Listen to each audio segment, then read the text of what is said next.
अस्सलाम वालेकुम जी।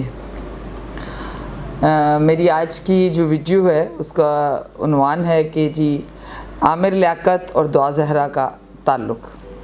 वैसे तो ये आपको उसके ऊपर भी लिखा हुआ नज़र आ जाएगा, लेकिन मैंने ख़ुद भी बता दिया है और ये मैं आपको वीडियो के एंड में बताऊंगी कि दुआ ज़हरा और आमिर लियाकत का ताल्लुक़ किस तरह से बनता है। काफ़ी महीनों से 2 माह तो हो गए तकरीबन दुआ ज़हरा के केस की बाज़ मुख्तलिफ़ हवालों से सुनने को मिलती है। सबसे पहले कि बच्ची चली गई, बच्चे मिल नहीं रही, फिर मीडिया ने एक मीम बना ली, लो जी आपकी बहन वापस आ गई है। क्योंकि दूसरों का मजाक उड़ाने में, मीम्स बनाने में और वीडियोस बनाने में हम इतने एक्टिव हैं कि मुझे लगता है इससे ज़्यादा बेहतर दुनिया में और इससे ज़रूरी काम ही किसी को नहीं है। बग़ैर मामले की गहराई में जाए, बग़ैर उसकी डेप्थ में उतरे, हम सुपरफिशली बस जो ऊपर से नज़र आया उसकी वीडियो बना दी। मैंने कल शैला रज़ा साहबा का जो है वो वीडियो पैगाम भी देखा और मुझे बहुत ही ज़्यादा, रिगार्डलेस कि वो किस पार्टी से हैं किस पार्टी से नहीं है, लेकिन एक ख़ातून होने के नाते जिस तरह उन्होंने बोल्ड होकर बहादुरी के साथ, दिलेरी के साथ पूरे वाक़े का एनालिसिस किया है, मैंने उसको भी देखा। मैंने दुआ ज़हरा का सिंध हाई कोर्ट में उसकी पेशी, पुलिस को उसको ले जाना, आपको मेरी वीडियो में उसकी तस्वीर नज़र आएगी। तो मुझे वाकई अचंभा हुआ कि आखिर ऐसी क्या बात है, इतनी इस केस को क्यों हाई प्रोफाइल केस बन गया है, इतनी इसकी सिक्योरिटी कि आप उस बच्ची को देखिए, वो यूँ लगता है जैसे तालिबान के किसी सरगना को पकड़ के लाए हैं कि जिसका मुंह भी आपको नज़र नहीं आ रहा, उसकी आंखें नज़र नहीं आ रही हैं। आखिर इतनी हाइप शैला रज़ा के सवालात बिल्कुल ठीक है कि आखिर क्यों, कौन है जो इसके पीछे इतने पैसे लगा रहा है। अगर आप उस लड़के ज़हीर का स्टेटस देखें तो वो एक गरीब से घर का बच्चा है तो कोई तो है, और अगर कोई है तो उसकी ज़ाहिरी बात है इन सारी चीज़ों के पीछे उसकी कोई अज़ाइम है। कोई फ्री में इतने पैसे क्यों लगाएगा? वो किस लिए दुआ ज़हरा को पूरा पाकिस्तान घुमा रहा है? वो किस लिए दुआ ज़हरा को उसने फैसिलिटेट किया बकौल शैला रज़ा के कि अकेली छोटी सी 14 साल की बच्ची तनहा एक ड्राइवर कैसे कराची से उसे लाहौर तक लेके आया और बकौल उसके पास ज़हीर का एड्रेस भी नहीं था। फिर ज़हीर उसको मिल भी गया और ज़हीर उसको लेके पूरे पाकिस्तान में अकेला घूमता रहा। आप और मैं नहीं सोच सकते कि हम अपने घरों से निकलें और बग़ैर पैसों के और बग़ैर इंतज़ामात के पूरा पाकिस्तान घूमने के लिए निकल जाएं। तो कौन है वो? और वो जो सफ़ेद कपड़ों वाला शख्स नज़र आ रहा है वो कौन है जो उसको कह रहा है मैं इसका बाप हूँ? असल बाप के होते हुए, असल माँ के होते हुए कौन दुनिया में उनसे ज़्यादा हमदर्द पैदा हो गया है और उसके उनके पीछे क्या मकासद है? माँ की मोहब्बत तो वो मोहब्बत है जो बेलौस है, जिसकी ज़रूरत अल्लाह को पड़ी कि अगर उससे अपनी मोहब्बत का पैमाना लोगों को बताना है तो वो बताए कि मैं तेरी माँ से भी 70 गुना ज़्यादा तुझे चाहता हूँ। यानी मेरी मोहब्बत को अगर मापना है तो माँ की मोहब्बत को देख लो, तो उसकी तो मोहब्बत समझ आती है, उनका तड़पना तो समझ आता है, लेकिन दूसरे लोगों का उसके लिए तड़पना समझ में नहीं आ रहा। वो समझ में इसलिए नहीं आ रहा कि हम समझना नहीं चाहते। अगर हम समझना चाहें तो मैं बिल्कुल सामने की बात नज़र आएगी कि हम इस सोसाइटी को, इस मुआशरे को ये पैगाम देना चाहते हैं, इस मुआशरे की नई जनरेशन को ये पैगाम देना चाहते हैं कि आप अपने माँ बाप से बगावत करना चाहें तो हम आपके साथ मौजूद हैं, हम आपको ये करेंगे। तो ये बहुत ही एक अलार्मिंग सिचुएशन है हर उस वालिद के लिए जिसकी बेटियाँ हैं, हर उस भाई के लिए जिसकी बहन है। तो मैं समझती हूँ कि माशरे के जो मक़तदर हल्के हैं, कानून के जो रखवाले हैं, एतजाज़ एहसन साहब है, नईम बुखारी साहब है और बहुत से, we have a long list.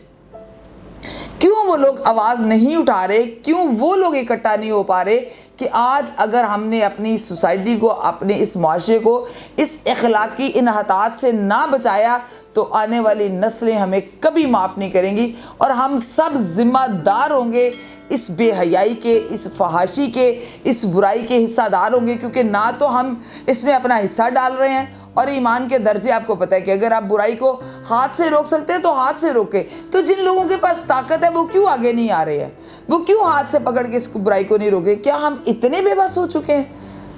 मुझे तो समझ में नहीं आ रहा कि क्या उस एक गिरोह के आगे पूरे पाकिस्तान के लोग इतने बेबस हो गए कि हम अपनी बेटियां नहीं बचा सकते? तो फिर हम कहाँ जंगलों में निकल जाएं, गारों में पनाह ले लें, कहाँ जाके अपनी बच्चियों को सेव करें?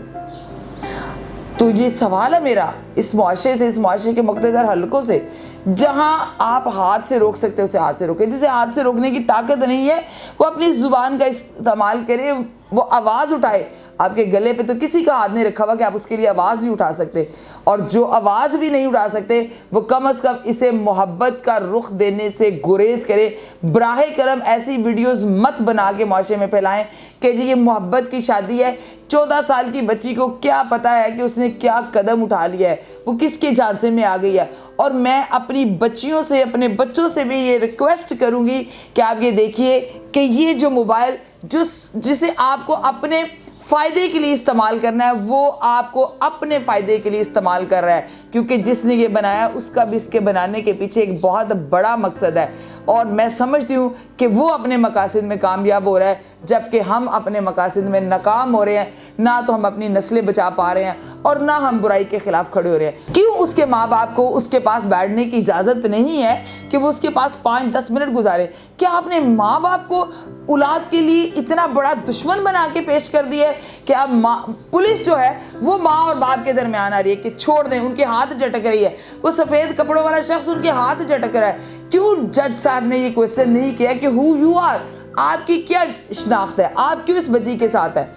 मैं तो समझने से कासूर हूँ, मेरी अक्ल ही जवाब देगी है। और मेरे सब्र का पैमाना इतना लबरेज हुआ और मैंने सोचा कि कम अज़ कम मैं इब्राहिम की उस चिड़िया की तरह ज़रूर बन जाऊं जिससे आग तो नहीं बुझ सकती थी, लेकिन वो अपनी चोंच में पानी ले जाके उस आग को बुझाने का काम ज़रूर करती रही, कोशिश ज़रूर करती रही। आमिर लियाकत साहब की मौत की खबर भी सुनी, वो भी नज़रों से गुजरी। क्या ताल्लुक़ बनता है दुआ ज़हरा और आमिर लियाकत का? तो यही ताल्लुक़ बनता है कि अखलाकी तौर पर ये मुआशरा इस कदर गिर गया है कि जिस मुआशरे में मेरे अल्लाह ने ये हुक्म दिया है कि किसी की ऐप जो मत करो, किसी का ऐप देखो तो उसको ढांप दो, रिगार्डलेस दिस कि आमिर लियाकत साहब क्या थे क्या नहीं थे, उन्होंने क्या किया। मैं उनसे पूछती हूँ जिन्होंने उनकी वीडियो को वायरल किया कि उन्हें इससे क्या मिल गया। क्यों आप लोग ये नहीं सोचते कि हम जो काम करने जा रहे हैं उसके लिए हमें क्या कीमत अदा करनी है और उसके नतीजे में हमें क्या हासिल होगा। जिस किसी के पास भी वो वीडियो आई थी, अगर पहला बंदा उस वीडियो को वहीं पे रोक लेता तो ये बुराई आज माशरे में ना फैलती। वो वीडियो जाके आमिर लियाकत साहब को देता कि सर आपसे ये गलती हो गई है, ये आपकी चीज़ मेरे पास आई है, इसके लिए कुछ कीजिए, तो शायद आज वो शख्स भी ज़िंदा होता और उसके बाकी लोग भी। और फिर आप देखिए इस मुआशरे की अखलाकी इन्हतात को देखिए, अखलाकी गिरावट को देखिए कि वो दानिया साहिबा जिन्होंने ये सारी वीडियो वायरल की और जिन्होंने रोते हुए वीडियोस बनाई, आज वो इस बात की दावेदार हो गई हैं दोबारा से कि खुदारा मुझे अपने शोहर का आखिरी दीदार करने दे। कौन सा शोहर, कौन सा आखिरी दीदार? आप ही ने तो उन्हें इस हाल में पहुँचाया और आप अब आखिरी दीदार करने दें। मुझे नहीं समझ आती कि हम लोग सवाल उठाने की ताकत से क्यों महरूम हो गया। हम लोग सवाल क्यों नहीं उठाते हैं? हम क्यों सवाल नहीं उठाते हैं कि वो सिंध की बेटी है, वो पंजाब की बेटी है, वो पाकिस्तान की बेटी है, क्यों इतनी इमरजेंसी में उसको कराची से लाहौर मुंतकिल किया गया? आखिर क्या मसला है? कौन सी इंटरनेशनल ताकतें उसके पीछे हैं कि अगर उसे सुबह लाहौर और यहाँ से कराची 51 दिन के बाद बच्ची बाजियाब हुई है? क्या ये तमांचा नहीं है हमारे इदारों के मुंह के ऊपर, हमारे कानून के रखवालों के ऊपर? किस बात का टैक्स देते हैं अवाम, किस बात का टैक्स दे अवाम आप लोगों को अगर आप हमारी बच्चियों का, हमारे बच्चों का तहफ़्फ़ुज़ करने में नाकाम है?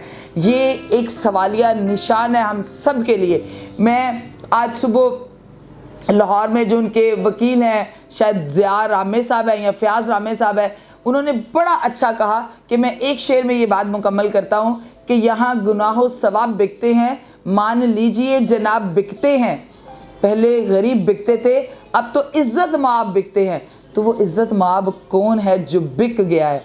उस इज़्ज़त मुआब को ढूंढने की ज़रूरत है। जो बिक गया है उसके ज़मीर को झंझोड़ने की ज़रूरत है जो बिक गया है, क्योंकि अदालत की कुर्सी पे ना आप बैठ सकते हैं ना मैं बैठ सकती हूँ, पुलिस की वर्दी ना आप पहन सकते हैं ना मैं पहन सकती हूँ, फ़ैसला ना आपके हाथ में है ना मेरे हाथ में है। तो वो कोई तो इज़्ज़त मुआब है जिसके हाथ में ये फ़ैसला है। लेकिन हम वो लोग हैं जिनके पास ये ताकत है कि ये इज़्ज़त मुआब हमारे और आपके पैसों पर ही पलते हैं। तो खुदारा उठिए, इसके ख़िलाफ़ ज़ुबान खोलिए, इसके ख़िलाफ़ अगर ताकत है तो हाथ इस्तेमाल कीजिए। जिनके पास कानून की ताकत है तमाम लॉयर्स इकट्ठे हो जाएं इस केस के लिए। तो मैं देखती हूँ कि आप दुनिया की कौन सी ताकत आप लोगों को रोक पाती है कि आप अपनी बच्चियों को महफूज ना कर सके। बहुत शुक्रिया। आमिर लियाकत साहब का और दुआ ज़हरा का यही ताल्लुक़ है कि ये दोनों हमारी मुआशरी बेहिसी और अखलाकी गिरावट का मुँह बोलता सबूत है। बहुत शुक्रिया।